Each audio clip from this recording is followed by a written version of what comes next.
లేదట, బోరుమని ఏడుస్తున్నారట. ఆయన చూడండి ఎలా ఉన్నాడో వంశీ. అసలు మీరు ఇప్పుడు చూసే ఉంటారు, ఎందుకంటే మీకు చాలా దగ్గరగా ఉన్న వంశీ కదా.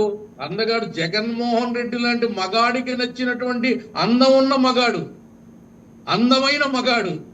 మరి అంత అందవికారంగా అసలు స్వరూపం బయటపెడితే అంత అంత అందవికారంగా ఉంటాడు ఆయన. ఎక్కడైనా మగాడికి మగాడు నచ్చుతాడండి? మగాడిని మోహించి అందం గురించి పొగిడే సందర్భం నేను ఒక జగన్మోహన్ రెడ్డి గారి దగ్గరే చూశాను.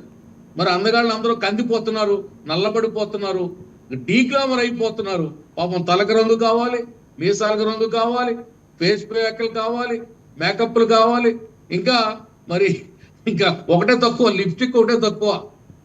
అవన్నీ ఉంటేనే వాళ్ళు అందంగా కనపడతారు, లేకపోతే అందంగా కనపడరు.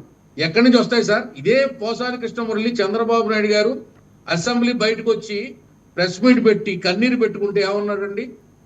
ఏడుస్తావేంటన్నా.